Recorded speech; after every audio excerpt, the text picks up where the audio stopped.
Bueno, muy buenas noches para todos, compañeros y compañeras. ¿Cómo están? ¿Cómo me les ha ido? Bien, profe, Profe, gracias a profe, Dios. buenas noches. Bueno, me alegra Muy buenas verlos, noches, profesor.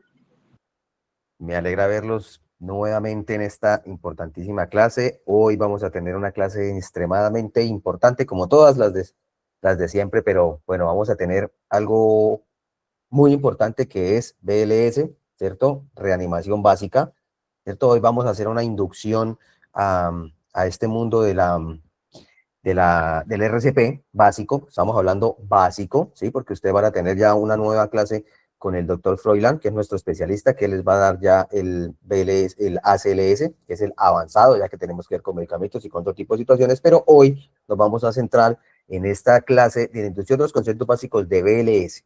Si estamos hablando con profesionales de la salud, con personal entrenado, profesional no entrenado, vamos a hablar de conceptos directos de la organización, de la AHA, Organización Americana del Corazón, ¿cierto?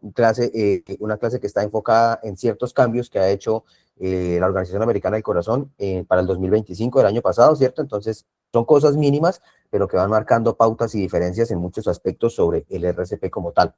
Entonces, vamos a estar muy atentos, vamos a estar muy asertivos y sobre todo pendientes de lo que vamos a hacer hoy referente a esta importantísima clase, a esta explicación. Si tenemos algún concepto, casos, como siempre hacemos en mis clases, que me gustan que tengamos esa interacción de casos que queramos exponer o situaciones, la idea es que la apliquemos a esta actualización de la AHA, Organización Americana del Corazón, vuelvo y repito, ¿cierto? Entonces, vamos a dar inicio. Los objetivos de la clase como tal es que ustedes tengan unos fundamentos, una relevancia del soporte vital básico BLS, ¿cierto? Actualizándolos a esta nueva norma del 2025, el año pasado, es una actualización nueva que salió tanto en BLS como en ACLS, básico y avanzado, y unos pasos fundamentales, ¿cierto? En esta ejecución correcta del RCP y sobre todo del uso anticipado del DEA, que quizá ahí es donde más han cambiado las cosas en frente al uso del DEA. Recordemos que si estamos hablando con personal entrenado o personal prehospitalario APH, toda ambulancia debe llevar un dispositivo DEA y es ese miedo a veces a querer usarlo o a no usarlo o cómo usarlo, ¿cierto? Que eh, evitamos o obviamos el uso del DEA. También vamos a hablar sobre las frecuencias que si no tenemos un dispositivo de ventilación manual, pues vamos a hacer la frecuencia de compresiones directas en el pecho del paciente, que eso también es lo que ha cambiado. Entonces, es algo muy importante y algo especialmente adecuado para este tipo de situación. Hago una pregunta antes de iniciar. Ay, no. Ay, profe, se aguanta de mí. ¿Dónde estás Ay, estudiando? tranqui. Entonces, vamos a hacer qué pena, Jaime, lo silencié. Vamos a hacer una pequeña, o quiero hacer una pequeña encuesta del personal que está en este momento en línea con nosotros. Tenemos 31 personas conectadas. Si hemos tenido experiencia de algún tipo de situación de RCP, ojo, RCP básico, no estamos hablando de RCP avanzado, ni de carro de paro, ni estamos hablando de suministro de medicamentos, sino si hemos en nuestro ambiente laboral, nuestro ámbito laboral, hemos tenido algún tipo de situación en la que hemos tenido que usar el RCP básico con soporte ventilatorio y sin soporte ventilatorio. Entonces los escucho, muchachos, qué experiencia tenemos como para saber y hacer un pequeño sondeo y empezar a hablar del tema en sí. Si alguien quiere darnos algún aporte, lo escuchamos. ¿Alguien nos quiere colaborar? Escuchamos, compañero. Andrés, Bueno, buenas noches para todos. buenas noches. Una experiencia que tuve, nos encontramos en un evento. En el evento, desafortunadamente, una persona con una enfermedad de aparición súbita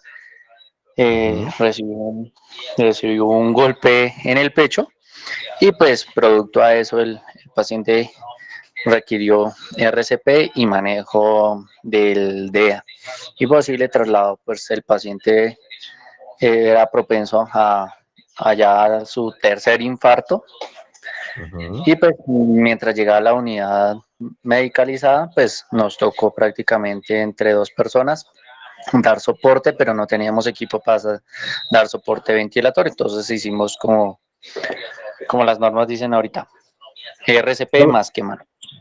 solo compresiones. Muy bien, Andrés, muchas gracias. ¿Alguien más quiere compartirnos algún tipo de experiencia? Ve, Andrés hizo una un soporte de RCP única y exclusivamente con compresiones. Muy bien. Leonardo, lo escuchamos. Sí, buenas noches, profe. Sí, hace tiempito ya trabajando como conductor de ambulancia en un hospital, ya hace más de 10 añitos, Sí. en un centro de salud de un corregimiento. Y usted sabe que son poquitos los recursos que se manejan en esos centros de salud. Me tocó la experiencia ayudarle a un doctor a hacer un RCP de una persona ya adulta, y en la cual vi en ese tiempo que no sé si todavía se manejaba o si utilizaba ese método. Me tocó ver a ese médico utilizar el método del puño de vida, pues se le llamaba en ese día, en ese tiempo creo, que lo vi que utilizó ya en último recurso y le dio un puño seco en la parte del corazón. Pues no dio efecto porque de todas maneras el paciente ya estaba de avanzada edad y no lo pudimos sacar. En ese evento me tocó ayudarle a hacer masaje cardíaco. Estaba yo en esos momentos iniciando mi carrera como conductor de ambulancia y me tocó pues como nuevo ver esa experiencia. Ok, Leonardo, listo, muchas gracias. No, la técnica del puño de vida ya no se está utilizando, ahorita son compresiones directas en el pecho del paciente. En una época se hacía o se utilizaba este tipo de maniobras, pero pues son maniobras que dañan bastante la parte torácica, sobre todo las lesiones de fracturas que pueda causar. ¿Alguien más quiere contarnos algo antes de iniciar? Sí, profe, mucho gusto. Habla con Sargento Julio Bomberos de San Julio, ¿cómo Carlos de está? Guarro. A mí me pasó también un caso. Un día iba en la moto y cuando el señor de una vez pues se desplomó, y como uno ya más o menos tiene idea cuando tocar hacer RCP, entonces pues le hice las maniobras 30 por 2 veces, y la tercera me reaccionó. Pedí la ambulancia y pues ya está fuera del alcance de uno. De entrando al hospital, como 10 pasos, el señor falleció. Pero digo yo, uno da con la satisfacción que se ayudó mientras llegaba al centro asistencial, al hospital. Muy bien, Julio, muchas gracias. De nada, Entonces, profe. Sandra, te escuchamos. Bueno, profe, aprender cada día más, eso no perdemos nada. Cualquiera está sometido a cualquier urgencia. Entonces, yo lo viví una vez también con un paciente. No es fácil cuando se nos termina el oxígeno y el paciente va ventilado. Tiene que uno jugársela toda, la vida del paciente, y pedir la vía lo más antes posible. A mí me pasó una vez de eso. Se nos acabó el oxígeno y fuimos, mejor dicho, dándole al paciente, porque eso fue algo, mejor dicho, muy, muy terrible. Entonces tenemos que estar preparados en ese momento. ¿Sí me Claro que entiende? sí, claro que sí. Sí, Son sí, acciones que derivan de complicaciones que derivan, y es ahí donde nosotros como personal de salud, profesionales de salud, tenemos que tomar decisiones siempre pensando en el beneficio del paciente. Eso está muy bien, Sandra, claro. muchas gracias. Sí, sobre todo la confianza que uno se tiene que brindar a uno mismo y así al familiar, porque usted sabe que lo peor es que uno pueda mostrarle no la confianza tanto a uno mismo, sino al familiar, porque usted sabe que el Exactamente, familiar es una cosa, es lo que lleva a uno, es la vida exactamente. tuya. Entonces eso fue algo, pero es muy bonita esa experiencia porque uno aprende a defenderse y uno dice, sí puedo, Exactamente. es mi paciente y lo tengo que entregar. Exactamente, Entonces, Sandra, así es. Muchísimas gracias por tu aporte. Así es, como dice Sandra, es la vida del paciente, es la vida de nuestro, de nuestro ser, es la vida de lo que llevamos ahí. Aparte de la vida que llevamos, también llevamos la vida de los familiares del paciente y nuestros compañeros. Muy bien. Pablo, buenas noches, te escuchamos. Hola, profe, muy buenas noches. No, sí, realmente he pasado ya por los diferentes protocolos que nos han atravesado, el de hacer el 104, el 102, hacer el 32, e incluso ahora en pandemia también cuando se nos restringió el proceso y nos clavaron el protocolo que debíamos dar prioridad a la compresión por encima de la respiración, exacto, por encima de la ventilación. Y pues en el ámbito laboral sí me ha tocado, pues a lo largo del tiempo, yo creo que unas 7 o 8 reanimaciones en campo real. Muy bien, Pablo, muchas gracias. Así es, entonces tenemos experiencia, la mayoría quizá, en situaciones en las que hemos tenido que utilizar el RCP como acción básica para salvar una vida, ¿cierto? No sabemos en qué momento nuestro paciente estable nos puede colapsar, entonces es ahí donde este tipo de información básica, sin equipamiento especializado y sin entrenamiento especializado, puede marcar diferencia entre salvar una vida o no, ¿cierto? Entonces es importantísimo saber qué es el BLS, un soporte vital básico, que es el conjunto de maniobras que realizamos sobre el paciente o en un tipo de situación en una emergencia crítica, sobre y siempre en un paro cardiorrespiratorio. ¿Claros? Siempre es esa situación en la que nosotros vamos a hacer esa maniobra de RCP sobre el paciente. Eso es BLS, maniobras básicas y maniobras técnicas, acá estamos hablando ya de una técnica como tal, ¿cierto? Para realizar sobre el paciente. Recordemos siempre que si estamos hablando de un RCP básico, tenemos que informar siempre al 911, bueno, la línea 123 en Colombia, para pedir ayuda especializada, ¿cierto? Yo voy a realizar las maniobras básicas, pero siempre vamos a pedir ayuda para que llegue una ambulancia si nosotros estamos en un ambiente en el que no podemos trasladar al paciente, o si nosotros somos la ambulancia y si contamos solo con servicios básicos, realizar maniobras de RCP y trasladar al paciente lo más estable posible. Entonces, el BLS son 3 maniobras básicas. Primero, verificar seguridad. Ojo a esto, siempre tengo que realizar ese RCP en el lugar más seguro que yo pueda. Independientemente de la situación en la que el paciente se encuentre, yo tengo que tener seguridad, 1, para realizarla, y 2, mi seguridad primero. Acuérdense en el egoísmo del primer auxiliante, primero yo, segundo yo, tercero yo, cuarto yo, quinto yo. Si yo estoy bien, voy a poder realizar esas maniobras en el paciente. Entonces, ¿qué sería verificar seguridad? Sería verificar un sitio siempre, en la forma de hacer correcto RCP, el área en la que le voy a dar RCP al paciente debe ser una superficie plana y dura. Ojo a esto, siempre plana y dura. Si voy a realizar ese RCP en una zona en una zona blanda, una cama, en una camilla, no va a ser efectivo ese RCP. Sandra, te escuchamos. Bueno, profe, en eso comparto mucho con usted y con todos los compañeros. No es fácil trabajar en la salud, pero es muy bonito cuando uno lo hace de corazón. Y para uno entregar un paciente bien, tenemos que asegurarnos antes de sacarlo que la ambulancia cuente con todos los servicios. Exactamente, Sandra, Que así es. esté acoplado de todo. Sobre todo, un oxígeno es muy necesario, porque en el oxígeno podemos salvar muchas personas en un minuto. Claro Entonces, que sí. tenemos que tener mucho en cuenta eso. Antes de sacar un paciente, la ambulancia tiene que contar con todos los servicios. Si no lo Claro cuenta, sí. no se saca el paciente. Claro que sí, eso también se llama verificar seguridad. Muchas gracias, Sandra. Exactamente. Es simplemente verificar todas esas cosas antes de proceder. Eso lo hablábamos en una clase anterior, que era lo de hacer nuestro chequeo y verificar todos nuestros implementos. Isma, buenas noches, te escuchamos.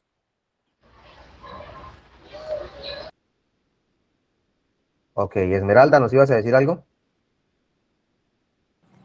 Sí, profe, pues yo nunca he tenido una experiencia de esas, pero yo digo que, digamos, que llegue a pasar, uno lo más importante que tiene que tener, como dijo la compañera, tener calma y que también el acompañante esté calmado, porque digamos, uno asustado, ay, yo no sé qué hacer, ay, ¿qué hago? ¿Qué hago?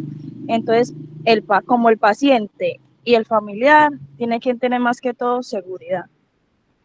Exactamente, muchas gracias, Esmeralda. Mire que Sandra y Esmeralda tocaron un tema muy importante. Algo que tenemos que tener nosotros como profesionales de la salud y del actuar como tal es la seguridad que nosotros podemos tener ante la actuación, ¿cierto? Siempre tenemos que actuar seguros, siempre tenemos que actuar conscientes de que lo que tenemos ahí es una vida. Entonces, por eso este tipo de informaciones, este tipo de capacitaciones son tan importantes, porque es esa parte teórica que yo voy a tener, voy a imprimir, voy a absorber en mi conocimiento y voy a poner en práctica en el momento que lo voy a necesitar. Sandra, buenas noches, te escuchamos. Sandra Liliana. Profe, buenas noches. Buenas Yo noches. tengo una experiencia hace como unos 30 y pico de años, como unos 35 años. Sí. La persona era tan obesa, que tocó con bomberos quitar la ventana del apartamento del paciente, bajarlo con una camilla y me tocó encima del paciente dar RCP saliendo por la ventana. Porque la persona era tan obesa, no la podíamos, nos tocaba hacer eso o si no se nos moría el paciente. Nosotros como hacemos entrega al paciente y ahí sí ya no sabemos si vivió o no vivió porque llegó, se fue con vida, pero ahí sí hasta ahí entregamos paciente y no supimos más. Ok, Sandra, tenaz Pero esa... sí, por la ventana y los bomberos nos ayudaron para sacar muchos. En la camilla yo iba volando con el paciente haciendo RCP mientras nos descendían de como el sexto piso, pero no lo podíamos bajar por la escalera porque el señor era muy obeso, demasiadamente obeso. Situaciones complicadas cuando el paciente presenta obesidad mórbida. Esos casos, yo creo que la mayoría de las personas que hemos trabajado como APHs hemos tenido este tipo de situaciones, y aún más complicado realizar el RCP en un tórax de una persona obesa, porque las compresiones deben hacerse con mucha más fuerza, cansa un poco más, ¿cierto? Entonces, muy buena experiencia para Sandra, que tuvo que hacerlo hasta maniobras mucho más que afectan hasta su propia seguridad, pero cumpliendo siempre con el deber. Muchas gracias, Sandra. Entonces, buenas noches, profe. Buenas noches, Caterín. ¿Cómo están? ¿Cómo están todos? Sí, yo también quería dar un pequeño aporte. A mí también me pasó algo más o menos similar, pero en pandemia, que es mucho más duro, porque pues tocaba obviamente también trasladar a un paciente que tocaba sacarlo como de un quinto piso, sí. Y era pues obeso también. Entonces, en esa temporada también fue bastante duro, porque sí, no cabía como tal en la cápsula. Entonces, sí, fue también. O sea, recuerdo cuando la compañera hizo de obesidad, me acordé de ese paciente. Sí, ok, bueno, Caterín, muchas gracias por Con tu dificultad aporte. para respirar y demás. Y aparte, Bueno, aparte que en época de pandemia, como decía Pablo ahorita, el protocolo era específico, no podíamos hacer ningún tipo de intubación o de soporte ventilatorio solo con presiones, ¿no? Entonces simplemente era realizar compresiones en el paciente y trasladarlo lo más rápido posible. La época de pandemia para nosotros de personal de salud y sobre todo para el personal APH o traslado de pacientes fue una época bastante complicada, y aquí los protocolos de BLS y de ACLS se intensificaron mucho, ¿no? Fueron varios cambios que hubo que realizarlos directamente, pero pues en ese tipo de situaciones fueron ayudando mucho a salvar vidas. Vamos a seguir un poquito la clase y ya les damos paso a los casos de Camilo y de Sandra, para que continuemos un poquito más y avancemos, y poco a poco en el transcurso de la clase vamos mirando este tipo de situaciones, que la idea es que, como siempre, me gusta que actuemos y hablemos con lo que vamos aprendiendo, los casos que vamos viendo. Entonces, verificar seguridad siempre es tener esa seguridad directa de dónde vamos a realizar el procedimiento y sobre todo del sitio específico donde lo vamos a realizar. Recuerden siempre que realizar RCP, por lo menos si lo vamos a realizar en la camilla de la ambulancia, debe ponerse la tabla espinal corta en la espalda del paciente, o que el paciente esté sobre una superficie completamente plana, en el caso tal de que esté sobre la tabla Miller o la tabla FEM.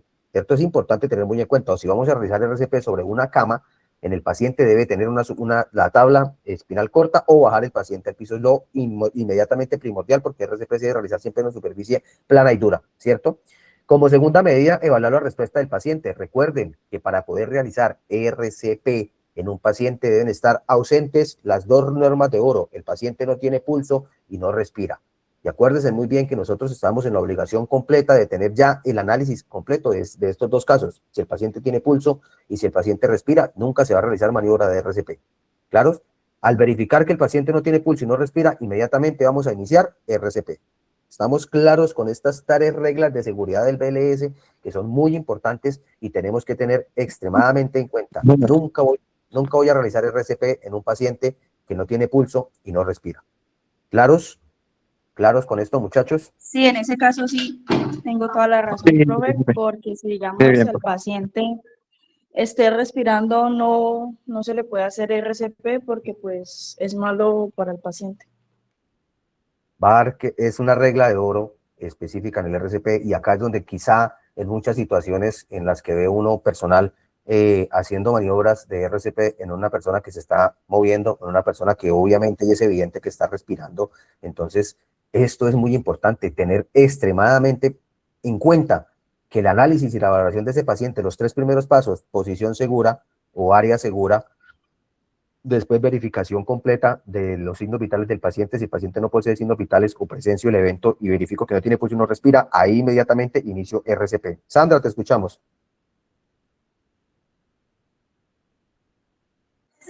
Profe, por eso es importante cuando la persona pierde el conocimiento, explicarle a las personas que lo primordial que tiene que aprender uno como socorrista, como APH, como enfermero, son signos vitales. Si no saben signos vitales, pueden pensar que la persona tiene un paro, un infarto, y resulta que no es un infarto, que la persona está desmayada. Por eso muchas veces las personas que se meten con pacientes que no saben, empiezan a darle RCP y lo activan. ¿Qué es activar? Le producen un paro real, porque el corazón está quieto y le empiezan a dar maniobra, pues lo que hacen es que el corazón dice, ¿qué me están haciendo? Y lo que él hace, una defensa que tiene el corazón, es que se queda quieto y le producen un infarto realmente. Exactamente, la atrofia muscular, recuerden que el corazón es un músculo y también se atrofia como tal. Si se le hacen compresiones directas en el pecho a un paciente que aún está respirando, que aún tiene latido o frecuencia cardíaca, lo que van a hacer es lesionar el corazón. Camilo, buenas noches, te escuchamos. Gracias, Sandra. Profe, compañeros, buenas noches, ¿cómo están? Buenas Bueno, noches. yo quería comentar también pues el tema de la reanimación del RCP. Es muy complicado también pues manejarlo con el tema de los pacientes que son de trauma, ¿sí? Ese tema también hay que saberlo identificar, porque en ocasiones puede ser un trauma a nivel de tórax cerrado. Pues evidentemente no podemos ya certificar de que tenga algún tipo de fractura en las costillas o bueno, en su tórax, y al realizarle la compresión también pues lo podemos perjudicar un poco. Muy bien, Camilo, muchas gracias por el aporte. Bueno, recordemos algo muy importante, ya que Camilo tocó el tema. Generalmente, al realizar RCP, se hace lesiones en la caja torácica, puede ser en el esternón o en la parte de la reja costal. Cuando Camilo habla en el caso tal de los accidentes o de los traumas cerrados de tórax, que es cuando el paciente se ha golpeado el pecho, y yo evidencio una deformidad en la parte de la reja torácica, de la caja torácica, o evidencio una lesión a nivel del esternón, el RCP no está autorizado a realizar, porque pues la maniobra va a causar más lesiones que lo que puede ayudar. En ese caso, soporte ventilatorio al paciente y traslado inmediato en la mayor brevedad del tiempo, porque el RCP en ese caso, en ese tipo de situaciones con trauma cerrado de tórax o que sea evidente la lesión torácica, el RCP no se debe realizar. Pero muy bien, muchas gracias Camilo por el aporte, que es muy bueno en esa parte. Muchachos, entonces, ¿qué ha cambiado un poco en la actualización de la AHA en el 2025? Primero, la frecuencia. La frecuencia se mantiene, antes era de 100 a 110, ahorita se mantiene de 100 a 120 compresiones por minuto para garantizar el fluido sanguíneo. Esmeralda, ¿nos ibas a decir algo? No, profe, no alcancé a escuchar bien. Ok. Actualización de la Organización Americana del Corazón de la AHA 2025. ¿Qué ha cambiado en RCP básico? Ojo, recuerden que hoy estamos hablando de RCP básico, ¿cierto? Entonces, ¿qué ha cambiado? Quizá la frecuencia se va a mantener de 100 a 120 compresiones. Esto es para no ventilaciones. 100 a 120 compresiones en un minuto, ¿cierto? Se mantienen las 100 o 120 compresiones en el minuto para pacientes que no van a ser ventilados. Es decir, mantenemos unas compresiones continuas de 100 a 120 por minuto, ¿cierto? Esto es una de las nuevas actualizaciones de la AHA. Se mantienen de 100 a 110, ahora está de 100 a 120 compresiones en un minuto, compresiones seguidas, ¿no? Esto es para pacientes en el caso tal de que no vayamos a ventilar el paciente. Segundo, la calidad la calidad del RCP. Se minimizan las interrupciones. Anteriormente había una norma que eran máximo 5 segundos de parada de RCP para verificar signos vitales. En este caso, el énfasis está en minimizar completamente o en lo menor posible las interrupciones de las compresiones y permitir la expansión completa de la caja torácica. Muchas veces, al momento de estar realizando las compresiones torácicas, no medimos el desequilibrio al momento de subir los brazos o de subir la compresión, y es ahí donde la expansión de la caja torácica va a marcar una diferencia en la oxigenación, el intercambio gaseoso que podamos estar generando en la compresión. Es decir, cuando estemos realizando la compresión, debemos permitir completamente que nuestras manos, sin dejar de tocar el pecho del paciente, dejen expandir completamente el tórax.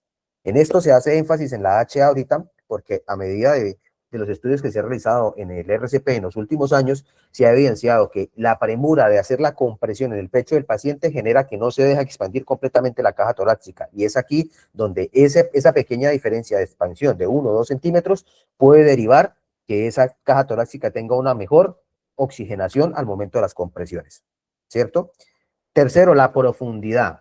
Se hablaba de 3 a 4 centímetros de profundidad. La H ahorita dijo 5 centímetros de profundidad, dependiendo el tamaño del paciente. Estamos hablando de pacientes adultos, ¿no? Pacientes adultos de 5 centímetros, pacientes pediátricos 3 centímetros. ¿Claro? Entonces, profundidad de 5 centímetros. Es decir, que si yo tengo que profundizar 5 centímetros, la fuerza que tengo que realizar es un poco elevada a comparación de la fuerza que tengo que realizar en el tórax de un niño. Recuerden que en los menores, en los infantes, se realiza con una sola mano, no con las dos, dependiendo también del tamaño del cuerpo del niño en el caso tal. Pero en adultos, sí, estamos hablando en este momento de la frecuencia de compresión, que debe ser de 5 centímetros en adultos, 3 para infantes. Y las ventilaciones sigue siendo la relación 30-2. Si vamos a hacer un RCP de 30 compresiones, 2 respiraciones, se va a mantener la misma frecuencia, 32, solo si el socorrista está capacitado para dar las ventilaciones o si está seguro de realizarlo cuando se va a realizar boca a boca o pues con los dispositivos de ventilación por medio de expulsión de aire. Camilo, te escuchamos y ya le doy paso a Sandra.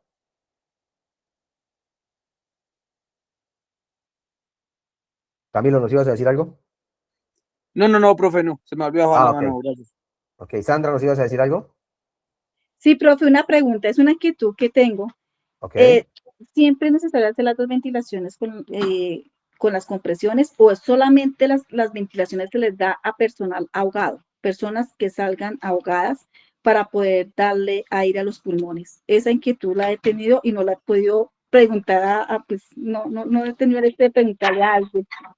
Bueno, muy bien, Sandra. Independientemente de la situación de la parada cardíaca del paciente, si es por ahogamiento o es por parada cardíaca por cualquier tipo de motivo, las ventilaciones siempre van a ayudar, siempre y cuando contemos con los dispositivos. Independientemente de la situación, la ventilación se debe realizar. Sí, se puede realizar la ventilación en cualquiera de los dos casos, independientemente del ahogamiento o de inhalación de gases o de cualquier otro tipo de situación de parada cardíaca. Las compresiones y ventilaciones ayudan aún más en cuanto a la relación con la parada cardíaca como tal. Entonces, en cualquiera de los dos casos se puede realizar. Creo que Andrés había levantado la mano primero. Andrés, ¿lo escuchamos? Buenas noches, profe. Buenas noches. Profe, una preguntita. ¿Y la respiración también lo pueden hacer por la mascarilla de bambú o solamente boca a boca? Bueno, muy bien. Cualquier tipo de dispositivo con el que contemos, si estamos capacitados y si el socorrista está seguro de hacerlo, se pueden hacer ventilaciones, ya sea boca a boca con dispositivos de ventilación manual o mecánica, como llamemos, o con el dispositivo, con el BBM o bambú, como lo conocemos normalmente. Independientemente de cualquier tipo de las situaciones, es si el socorrista está capacitado y si el socorrista está seguro de realizarlo. Pero sea cual sea la forma, si sea boca a boca, o sea con dispositivos ventilatorios manuales o mecánicos, lo podemos hacer. Ariosto, lo escuchamos. Hola, profe, sí. Entré un poquito tarde a la clase porque estaba un poquito embolatadito con cositas. Sí. Pero no, bien, tranquilo. sí, mirando el tema de donde van la parte de reanimación, yo escuché un tema de traumas a nivel tórax, pero normalmente cuando uno hace compresiones torácicas, y más a 5 centímetros, normalmente a veces hay daños a nivel de costillas o de rompimiento de cartílagos.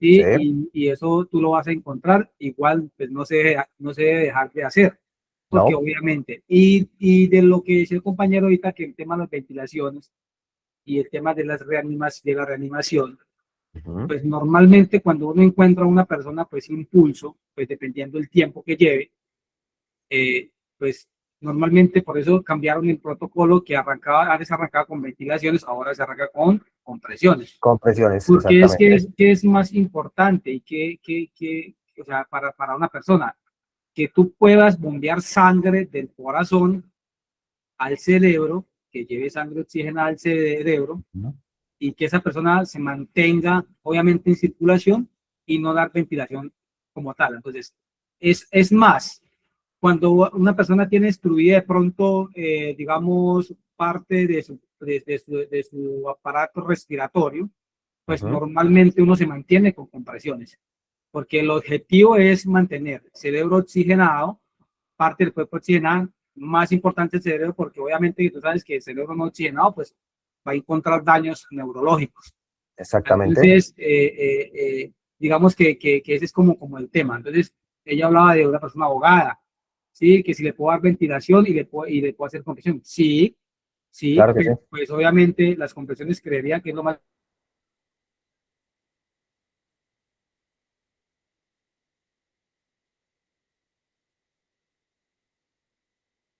Se le cayó el internet a este. Pablo, buenas noches, te escuchamos. Ariosto, qué pena, se te cayó el internet, ya ahorita te damos paso. Pablo, buenas noches. Bueno, entonces, muchachos. Andrés, te escuchamos. Bueno, pues, sí, ahí te escucho. Pablo. Sí, cuéntenos, Andrés. Pablo, ya te damos paso. Andrés, cuéntenos. Bueno, profe, ya para complementar lo que dice Ariosto, por eso es el programa que se está dando ahorita en las universidades y en las capacitaciones que se da a partir de las empresas para los reanimadores Lego, es si usted no tiene dispositivo de barrera, solamente compresiones. Por eso el programa Más que Manos nos dice a nosotros, bajo el PH, TLS y TLS, si usted no encuentra un dispositivo de barrera directamente para usted poderlo realizar, realice solo RCP, realice los 5 centímetros reglamentarios. Lógicamente, pues que la contextura del paciente va a cambiar de paciente a paciente. No vamos a tener pacientes de contextura mucho mayor a la de nosotros, donde vamos a requerir un poco más de técnica nosotros al momento de hacer el RCP. El motivo de un paciente por ahogamiento por inmersión, o en el llegado caso ya cuando se le hace un RCP a un paciente ahogado, nos hace una pequeña acotación que es ubicarlo de una manera un poco lateral al momento de nosotros hacer el RCP, ya que por ahogamiento va a tener tanto sus vías respiratorias como sus demás partes de ahogamiento con agua. Entonces, al momento de realizar el RCP, una técnica un poquito más de costado izquierdo, es muy similar al RCP, pero se hace directamente ya con esa técnica un poquito más del costado izquierdo o del costado derecho, según la posición que nosotros o el rescatista esté. Y también nos hace una acotación a nosotros, los reanimadores, tanto reanimadores Lego como ya personal de búsqueda y rescate, que es la realización del primero que todo, pues la protección de nosotros. Antes decíamos primero yo, segundo yo, tercero yo, cuarto yo y quinto, sexto, séptimo, para allá el paciente.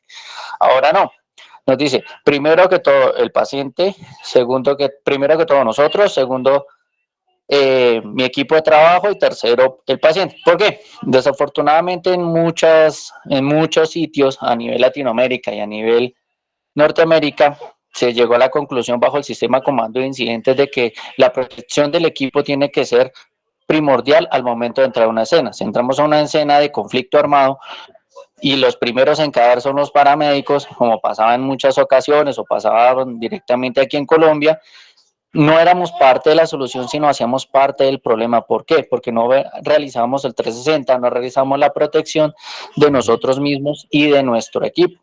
A mí me pasó.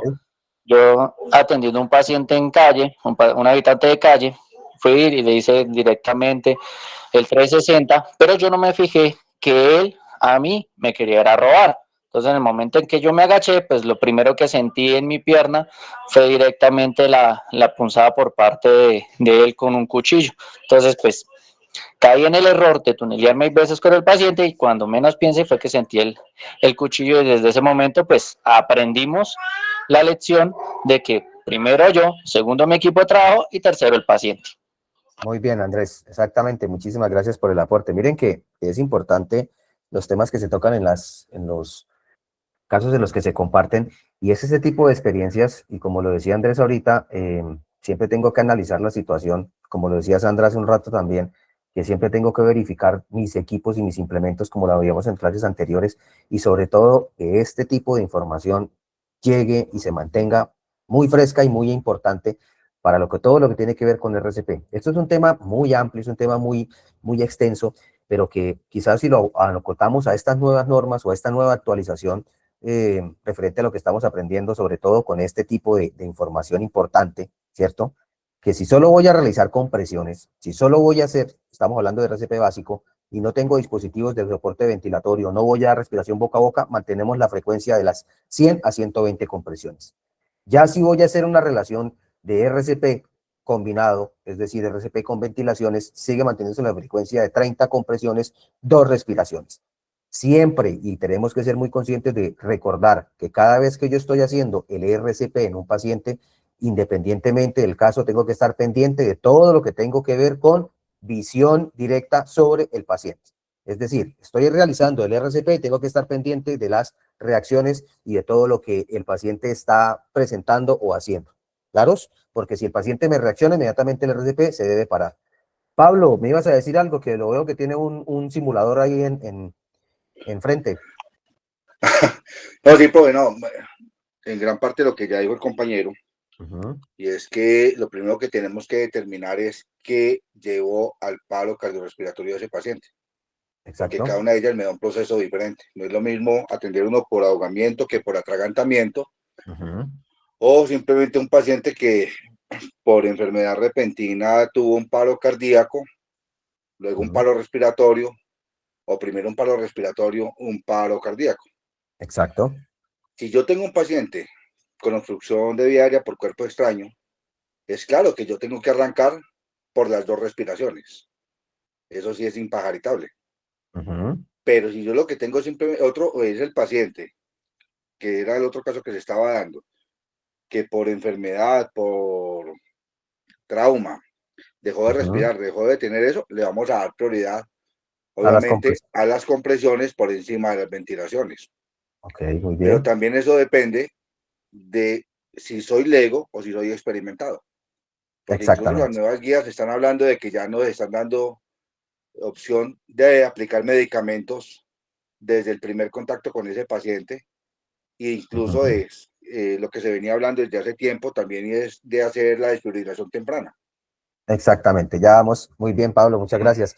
Y exactamente lo que dice Pablo es muy cierto, porque ahorita estamos hablando de las compresiones directas en el pecho del paciente como RCP, pero también ya hablando claro que la frecuencia va a ser de 100 compresiones, de 100 a 120 compresiones para no ventilaciones, ¿cierto? El énfasis en que la expansión torácica completa del pecho del paciente debe realizarse, ¿cierto? El énfasis en que la profundidad debe ser máximo de 5 centímetros para que haya una correcta oxigenación o una correcta expulsión por medio de la opresión del corazón, y que esa relación, si son con ventilaciones, es de 32. Ahora, ¿cierto?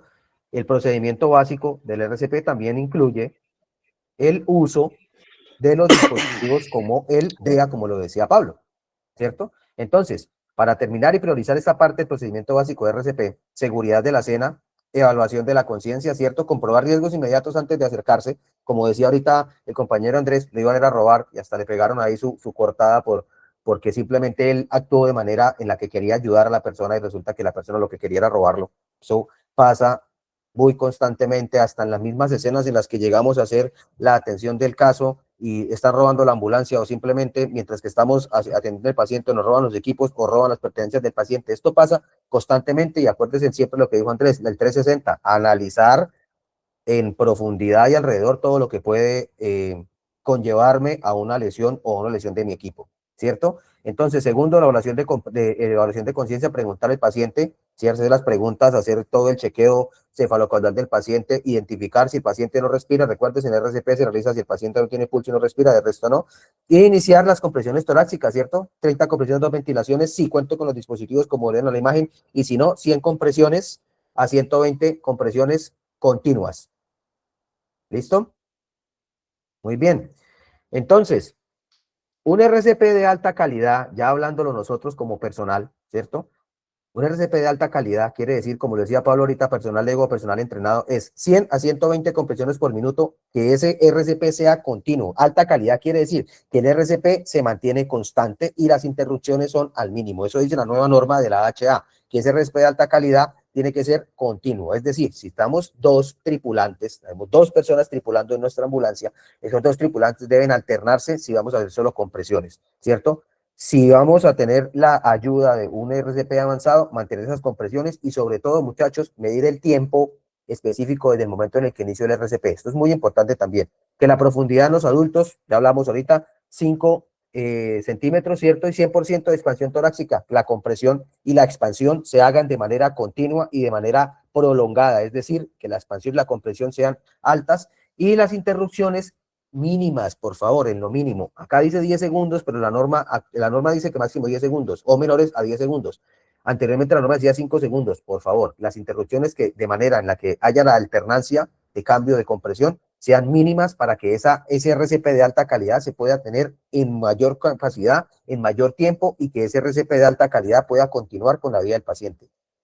El RCP se para siempre y cuando el personal de salud confirme la muerte del paciente por no reparación o simplemente se haga continuamente hasta que el paciente llegue a un centro asistencial y en el centro asistencial definan si el paciente está o no está con vida. Nosotros nos encargamos de realizar el RCP y entregar a ese paciente en las mejores condiciones posibles, habidas o por haber, hasta la definición de lo que tiene que ver con el tratamiento del paciente. El tratamiento del paciente ya lo define la parte médica de RCP avanzado o hasta que lleguemos al centro asistencial. Y aquí pasamos a lo importante, que es el complemento de ese RCP básico, que es uso del dispositivo DEA. Y todos ustedes aquí conocen el dispositivo DEA, me imagino, muchachos. Todos conocemos qué es un DEA y sabemos cómo utilizar un DEA, ¿cierto? Estamos hablando con personal entrenado, con personal calificado, con profesionales de la salud que quizá conocemos. Entonces, ¿qué es el dispositivo DEA? Un desfibrilador externo automático. Y como su nombre lo dice, automático. ¿Quién lo puede utilizar o quién puede utilizar el dispositivo DEA? Cualquier persona, hasta personal lego, personal no entrenado, también puede utilizar el dispositivo DEA. Es un dispositivo que lo podemos encontrar en centros comerciales, que lo podemos encontrar en instituciones públicas, instituciones privadas, grandes. Es más, hay una norma que es se me olvidó ahorita de momento el nombre de la norma, que habla de que todas las entidades públicas o privadas deben contar con un dispositivo DEA cuando la frente es muy grande de personas, ¿cierto? Entonces, es un dispositivo que todos debemos utilizar. Además, si estamos hablando de personal APH, todos en la ambulancia debemos tener un dispositivo DEA. Ahora, como lo decía Pablo ahorita, la combinación del RCP y del uso del DEA tempranamente marca la diferencia, según la nueva norma, en la posible recuperación del paciente. El DEA nos va a guiar, nos va a dar el paso a paso de seguir y él nos va a hacer la descarga, sí o no, del paciente, dependiendo del ritmo que tenga y dependiendo de la situación en la que el paciente se encuentra. Entonces, este dispositivo con el cual contamos en nuestras ambulancias es para usarlo. Claros, independientemente de eso, acuérdense en que el DEA debe contar con parches pediátricos y adultos, contar con la batería en una calidad buena, de por arriba del 75%, y que ese dispositivo DEA se encuentre a la mano y directo para el uso completo. No sé si ustedes han tenido la oportunidad en alguna ocasión de contar o ver el uso del dispositivo DEA. Ojo, estamos hablando del DEA, no de las palas, no de los cardiodefibriladores, sino del DEA como tal. Entonces, importantísimo que todos los DEA cuentan con idioma, dependiendo de la región, en este caso español. Todos los DEAs hablan de la misma manera, todos los DEA funcionan de la misma manera, no importa el color, el tamaño, o si los parches son verdes, amarillos o azules. Es simplemente que esa utilización de ese dispositivo se realice de manera correcta. Entonces, el encendido es inmediato. Hay dispositivos que al abrir la tapa se encienden o que simplemente tenemos que oprimir el botoncito, ¿cierto? Que dice encendido. Alida María, te escuchamos. Buenas noches, compañeros. Buenas noches, profe. Bueno, yo comparto pues algunas cosas que tengo conocimiento. Soy de la parte de la salud, soy enfermera profesional, más por aparte soy CISO. Trabajo con experiencia de la parte minera. Nosotros, el DEA que nosotros tenemos es un DEA no en letras de español, sino en idioma de inglés, donde todos pues, ya estamos acostumbrados, tenemos la manera de cómo aprenderlo, cómo funcionar, lo hemos utilizado porque realmente en la parte minera se presentan muchos accidentes donde nosotros tenemos la obligación y como de salvar las vidas de esas personas en el momento de un infarto o de lo que se llegue a presentar la mayoría siempre utilizamos el DEA porque es para poderle dar más habilidad más rápido, la ayuda para ellos para poderlo sacar inmediatamente para un hospital. Ok, Valida, muchas gracias. Sí, exactamente. Además, la inhalación de gases en las minas, he tenido la oportunidad también de estar en este tipo de atenciones y a veces por la inhalación de gases es mucho más fuerte la frecuencia en cuanto a paros cardiorrespiratorios, también por la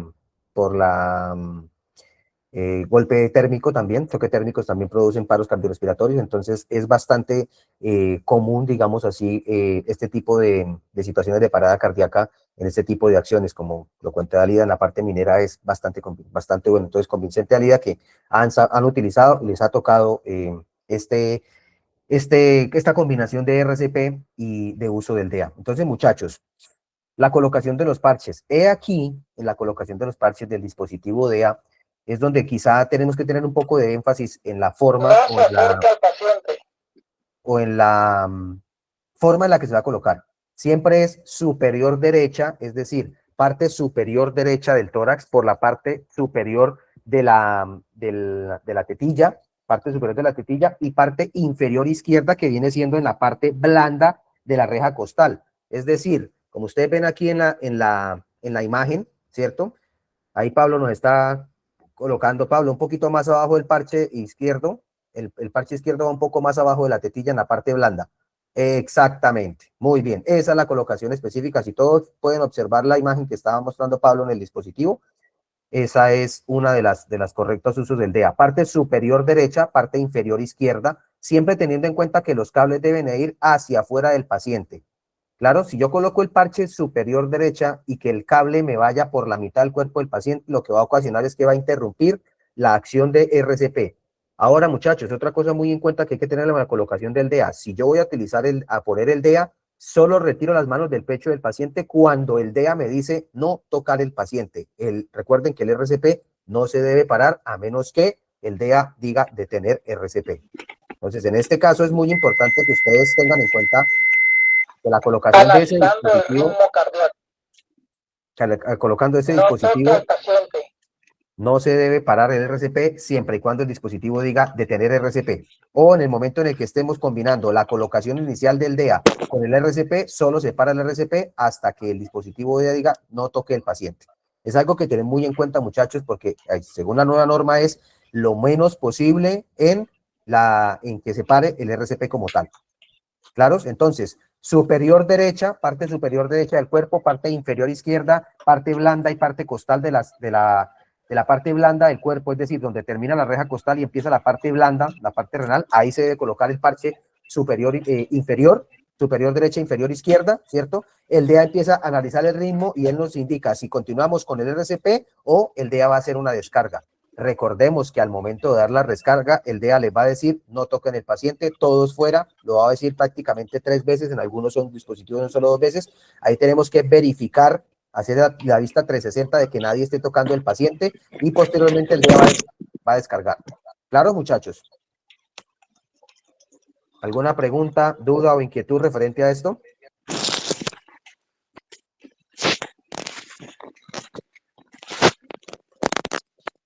Muchachos, ¿preguntas, dudas o inquietudes? Todo claro. ¿Todo claro, muchachos? Muy bien.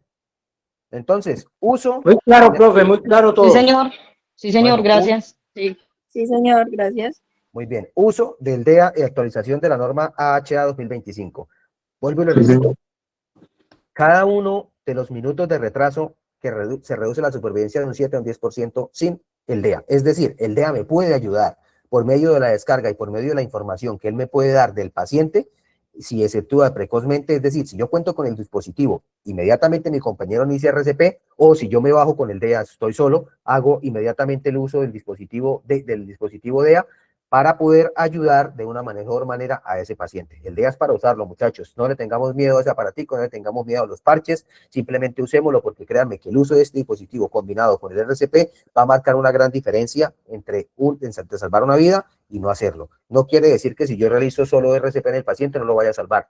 El RCP de alta calidad 120 compresiones en un minuto o la frecuencia de 32 ventilaciones, marca también una pauta muy importante hasta que lleguen a los servicios de emergencia especializados o un RCP avanzado con medicamentos y dispositivos electrónicos de monitoreo, o simplemente como rescatista o como APH puedo marcar también la diferencia en este tipo de situaciones con el uso del DEA. Y aplicar inmediatamente, tras detectar un paro, solicitar el DEA. O sea, si detecto el paro y estoy en una zona en la que puedo contar con un dispositivo, solicítenlo rápidamente para que se lo entreguen. Alida, lo escuchamos. Profe, en este momento ya nosotros como la parte de APH y más por la parte de los auxiliares de enfermería, bueno, la parte de la salud, ya estamos autorizados con el permiso de que se puede, en el momento de un RCP, podemos colocar medicamento como la adrenalina.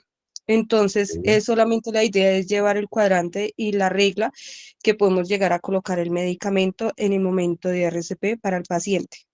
Muy bien, Alida, exactamente. Esto ya conlleva a un RCP avanzado. Sí, no, ya está autorizado por norma que nosotros lo podemos hacer, pero esto ya hace parte de un RCP avanzado. Cuénteme, Pablo. No, venga, espere, para que no nos metamos en problemas. Ajá. La AJA no es autoridad. No. Es simplemente un ente que sugiere unos procedimientos colegiados de cómo actuar sobre una actividad específica. Para ellos, en Norteamérica, ya está autorizado el uso de medicamentos, pero en Colombia, el uso de medicamentos solamente es potestad de los médicos, odontólogos, psiquiatras y veterinarios. De ahí para adelante, nadie puede aplicar ningún tipo de medicamento. Muy bien. Sobre todo que si yo voy a aplicar, por ejemplo, adrenalina, yo tengo que tener en cuenta muchas variables, entre ellas el peso del paciente, para determinar la cantidad de que lo voy a aplicar. Entonces, no estamos autorizados en Colombia. Muy bien. Bueno, Pablo tocó el tema, como lo dijo ahorita la compañera. En Colombia aún, la nueva norma, ¿sí? En Estados Unidos y en otras ciudades, en otros países, ya hay un uso para la parte avanzada o uso de adrenalinas. Sí, pero nosotros en Colombia aún nos regimos por la norma, y es que la única persona autorizada para dar órdenes de suministro de medicamentos a los sociales es el médico. Esto por eso hace parte de la RCP avanzado o del ACLS, ¿sí? Que ya es una reanimación mucho más avanzada, pero aún en Colombia la norma dice que solo lo pueden hacer los médicos en cuanto a suministro de medicamentos, como dice Pablo, por la dosificación y por lo que tiene que ver con la parte de suministro. Los enfermeros profesionales también estamos autorizados a suministrar medicamentos. Sandra, te escuchamos. Bueno, profe, con lo que estamos explicando los compañeros, es verdad, todavía en un segundo nivel en que me encuentro yo, no estamos autorizados de hacer ninguna maniobra que no esté autorizado por los médicos. No, todavía no, Sandra. Para aplicar un medicamento, siempre tenemos que tener la autorización del médico, cuánto se va a pasarle al paciente, qué es lo que se le va a poner, depende cómo llegue el paciente. Si no hay orden médica, no se le puede pasar medicamento a un paciente. Ya, porque si pasa algo, cae la responsabilidad sobre uno. Entonces, uno en esa parte tiene que ser muy cuidadoso, porque hay muchos doctores que a veces se limpian las manos con la auxiliar. Muy bien, Sandra, muchas gracias por tu aporte. Exactamente, nosotros no estamos autorizados para suministrar medicamentos ni en ningún tipo de tratamiento. Como le decía Pablo ahorita, la norma colombiana, la ley colombiana es muy clara y muy estricta en ese sentido. Nosotros únicamente vamos a realizar RCP básico si no somos APH, ¿cierto? Y podemos utilizar medios de soporte ventilatorios, sí lo podemos utilizar, sin ser medios invasivos o intubación. Simplemente soportes ventilatorios por medio ¿de qué? De dispositivo BBM o de respiración boca a boca. Sandra Liliana, te escuchamos. Otra pregunta para las personas que trabajan asistencialmente en hospitales. Cuando dicen código azul, hay personal entrenado que, digamos, ejemplo, para que entrar en contexto la pregunta. En las empresas hay brigadas de emergencias. Son determinadas personas que son capacitadas para ser los brigadistas. En los hospitales a nivel asistencial, también hay personal solamente como una brigada de emergencias, pero de código azul para en caso de RCP. Bueno, muy bien, buena pregunta, Sandra. Te cuento más o menos cómo funciona la parte hospitalaria. En todo servicio de urgencias, en el ámbito en el que yo he trabajado en las urgencias, siempre se hace ese análisis en cada turno y quién es el responsable de cada uno de los implementos o de cada una de las acciones que se van a tomar en un código azul. Un código azul, la jefa encargada del servicio es la que abre el carro de paro, el médico da la orden y los auxiliares de enfermería o la parte asistencial son los que se encargan simplemente de acatar las órdenes o de los equipos e implementos para poder analizar o para poder desarrollar ese tipo de situaciones, pero sí se hacen protocolos de respuesta inmediata para cualquier tipo de código azul. Camilo, te escuchamos. Gracias, profe. Sí, exactamente, para complementar lo que usted le acabó de contestar a la compañera, yo digo, eso es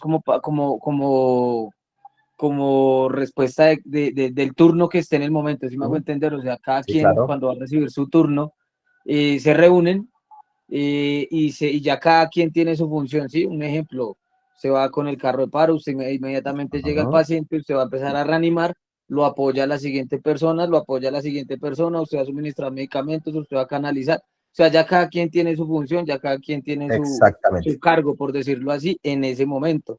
Pero pues eso ya es muy aparte a lo que es una brigada de emergencia. La brigada de emergencia ya es un tema muy aparte a los que Totalmente. son los primeros respondientes en un evento de código azul en una central de urgencias. Sí, exactamente, muchas gracias, Camilo. Sí, la parte hospitalaria se maneja de manera por protocolos. En cada uno de los turnos, como lo decía el compañero, se identifica y se explica o se define quién va a tomar las acciones en cada uno de los códigos. Pero siempre las acciones invasivas del paciente las va a tomar el médico. Isma, te escuchamos, Isma. Aló. Sí. Hola. Bueno, profe, teniendo muy en cuenta lo que usted dice, hay que ser muy claro. Yo trabajo en un segundo nivel, soy médico en un segundo nivel y pues ante cada turno nosotros establecemos qué médico y qué enfermera va a ser el coordinador de esa área. ¿Sí? Completamente. En este caso, somos dos médicos cuando estamos en procedimiento, que atendemos los pacientes que digamos así, que hacen un código azul, que llegan traumas, pacientes que hay que entubar, pacientes que están bastante críticamente, diríamos que mal.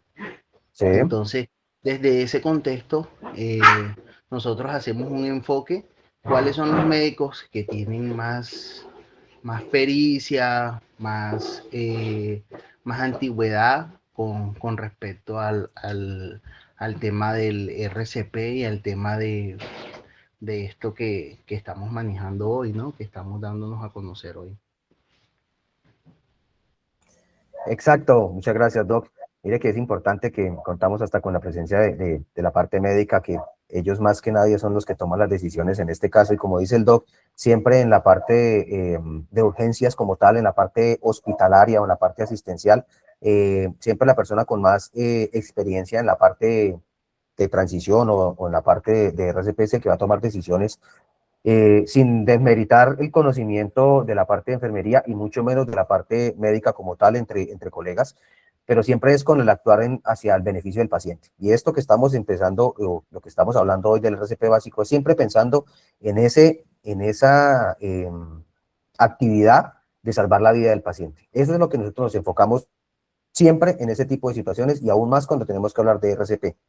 ¿Qué hacemos después de RCP? Entonces, continuidad del soporte. Mantener siempre las maniobras de RCP de alta calidad es muy importante cuando hablamos de un RCP básico, ¿cierto? Estamos realizando el RCP básico y el paciente inmediatamente tiene algún tipo de respuesta, evaluamos el tipo de respuesta del paciente, siempre manteniendo el control en signos vitales, respiración y frecuencia cardíaca o pulso. Esto es importantísimo tenerlo. Cuando hablamos ya de personal como nosotros, que estamos hablando de personal entrenado, los dispositivos como el pulsoxímetro o los dispositivos auditivos como el fonendoscopio, estetoscopio, nos pueden ayudar mucho en este tipo de situaciones de análisis del paciente. También, si lo estoy haciendo en un ámbito en el que no cuento con los dispositivos, la visualización del paciente y la respuesta del paciente es muy importante tenerlo muy en cuenta. Y por último, muchachos, en la fase 3, la comunicación efectiva. Siempre, y lo recomiendo yo, trabajemos en equipo con nuestro compañero. Si yo salgo a hacer un turno en una ambulancia, si yo estoy haciendo un turno en una entidad hospitalaria, William, ya te doy paso. Si yo estoy haciendo una atención hospitalaria o una atención prehospitalaria, la comunicación efectiva para el RCP entre compañeros es muy importante tenerla en cuenta. Esa comunicación a veces la hacemos hasta simplemente con observarlos y no con órdenes verbales. Por eso es tan importante que mantengamos siempre esa comunicación asertiva entre compañeros, tanto para la continuidad del paciente como para el cambio o el intercambio del masaje cardíaco como tal. Entonces es importante, muchachos, que la evaluación de la respuesta del paciente y la comunicación efectiva con la continuidad del soporte en RCP es extremadamente importante para todo tipo de situaciones que se nos llegan a presentar en ese tipo de acciones de RCP básico. Ojo, vuelvo y pregunto, hablamos de RCP básico. Van a tener una clase muy importante con el doctor Froilán, que es una eminencia en esta parte de reanimación avanzada. Ustedes van a conocer sobre muchas cosas mucho más adelante referente a esto del RCP, el ACLS avanzado, ¿cierto? Y es para que tengamos muy en cuenta cómo es el actuar y cómo es las cosas. Acá hablamos de RCP básico, que es lo que nosotros vamos como la puerta de entrada, lo que ustedes van a ver más adelante con el doctor Froilán. Entonces, para que ustedes tengan en cuenta la frecuencia, para que ustedes tengan en cuenta todo y ya pasen a hablar de una parte médica mucho más adelante sobre lo que tiene que ver con el RCP. Vuelvo y repito para hacer un análisis claro y entremos a las preguntas. Es compresiones 100 a 120 compresiones continuas en el menor tiempo posible de interrupciones, la expansión y contracción 5 centímetros hacia abajo y expansión continua, y siempre el uso del DEA cuando contemos con el dispositivo sin miedo a usarlo. Uso del DEA prematuro ayuda mucho más en la respuesta a una posible salida del paciente de ese paro cardiorrespiratorio. Ahora sí, William, te escuchamos. ¿Nos ibas a decir algo? Sí, profe, primero que todo, muy buenas noches a usted y todos los compañeros. Buenas noches. Profe, sí, mira, una cosita pues que me dio curiosidad porque pues cuando yo estudié paramédico, no sé si a usted le comenté, pues yo estudié paramédico, pero pues no nos graduamos por algunos inconvenientes, ¿sí? Sí. Bueno, nosotros, por ejemplo, nos dijeron nunca tratar de hacer ventilaciones boca a boca, porque pues uno no sabe qué enfermedad tenga la otra persona. Entonces, pues yo creo que, pues, no sé, ¿no? Hasta dónde sea cierto si hacerla o no hacerla, porque pues para mí es sí, lógico. Yo sería uno, por ejemplo, yo hago todo lo posible por una persona, sí, para reanimarla. Y si tengo el reanimador ahí, pero ya, digamos, boca a boca ya es como, no sé los demás compañeros si lo harán, ¿no? Bueno, William, muchas gracias, en serio, es muy importante esto. Para responderle a William esta parte de la... Señor, cuénteme. Porque, por ejemplo, la vez que se me presentó el caso acá de la niña de 2 años, ¿no?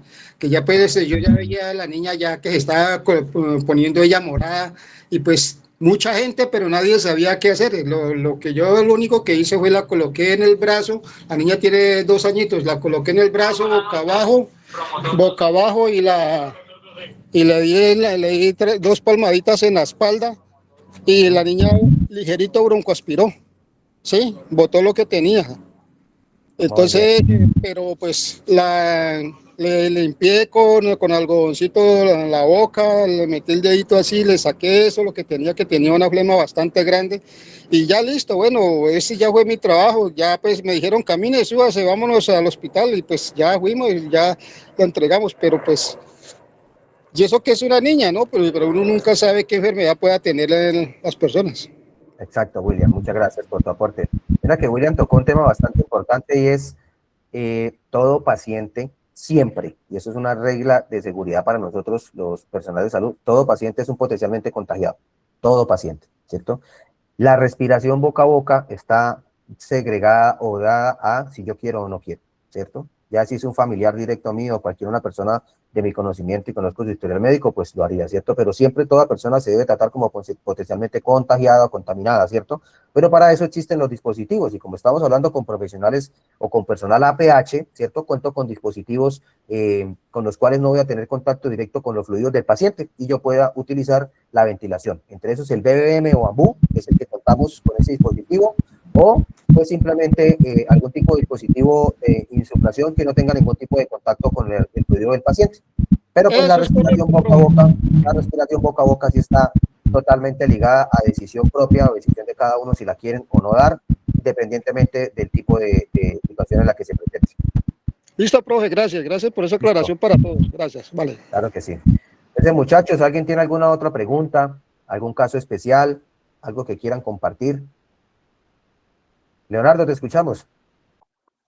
A ver, profe, una cosa como para aclarar en el caso del uso del DEA, que es que el mismo dispositivo, cuando nosotros lo ubicamos, pues él tiene la potestad de analizar el ritmo cardíaco del paciente y de decirnos si el paciente es desfibrilable o no es desfibrilable. Al decir que no es desfibrilable, el mismo nos indica que debemos de seguir con las compresiones torácicas hasta que él lo analice y lo pueda desfibrilar. Es una de las grandes ventajas que tienen esos equipos en estos momentos, ¿no? Claro que sí.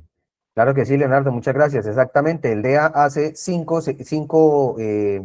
a 6 ciclos y vuelve y dice, detengan el RCP y él vuelve y hace el análisis completo de la situación en la que el paciente se encuentra. Y ahí le va a decir ritmo desfibrilable o ritmo no desfibrilable, continúe RCP, o si va a descargar el paciente, él simplemente le informa 2 o 3 veces de la situación en la que va a descargar el paciente y realiza la descarga, o en unos casos usted tiene que oprimir el botón. Por eso el DEA, el uso, lo que les doy ahorita a ustedes del DEA, es que ese dispositivo DEA lo marca la pauta o va marcando la forma en la que yo voy a continuar con ese RCP. Por eso es muy importante utilizarlo, porque si el paciente necesita o no necesita la descarga, el mismo DEA va a tomar la decisión de hacerlo.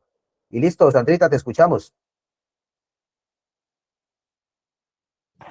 Profe, muchas gracias. Lo tengo que dejar a todos. Muchas gracias, profe, y hasta luego para todos. Leonardo, está muy bien. Sandra, te escuchamos. Profe, a lo mencionado del compañero anterior, siempre tenemos que tener en cuenta que todo paciente que llega a un hospital es sospechoso. Entonces, por eso siempre tenemos que estar bien protegidos con nuestra protección ya. Es lo más importante ya. Exactamente, Sandra, sí, así es, como lo decíamos ahorita, todo paciente es potencialmente contaminado, entonces por eso nuestra protección, por eso nuestra integridad y por eso nuestros elementos de protección es importante siempre contar con ellos, y en el tratamiento o en el uso de atención médica, pues todo paciente debe ser tratado como contaminado, como lo dice Sandra. Claro, así es. Exactamente. Bueno, muchachos, entonces, para terminar la clase y podamos continuar con nuestras labores, agradecerles nuevamente a todos ustedes por la participación. Mire que hoy hablamos de un tema bastante específico, algo que realmente nos puede ayudar muchísimo. Es algo muy reiterativo de lo que hemos tratado. Muchísimas gracias a ustedes por los aportes. Espero que haya sido de un muy buen beneficio esta clase. Van a tener la siguiente clase especializada, como les decía ahorita, con el doctor Froilán, entonces muy pendientes de este tipo de situaciones, muchachos. Desearles una buena noche a todos, nos vemos nuevamente más adelante en otra clase, y cualquier duda o inquietud, recuerden que esta clase queda grabada. Para hacerla es muy importante que ustedes tengan todo el material a la mano. Si lo quieren solicitar, con muchísimo gusto por medio de la plataforma lo pueden hacer. Y pues, muchachos, muchas bendiciones para todos y que todos tengan una muy feliz noche. Gracias, profe. Feliz noche, Buenas noches. profe. Y a todos. Gracias, profe. Dios lo guarde, Dios lo bendiga. Feliz noche a todos, compañeros, todos que descansen. Gracias, profe. A todos los compañeros, Dios los bendiga. Gracias, profe, por sus conocimientos. Bueno, gracias, profe.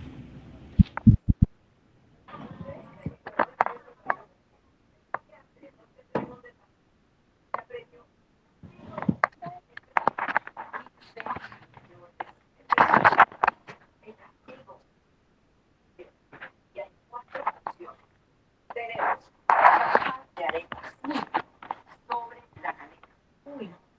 bloques de hielo y el robo del siglo.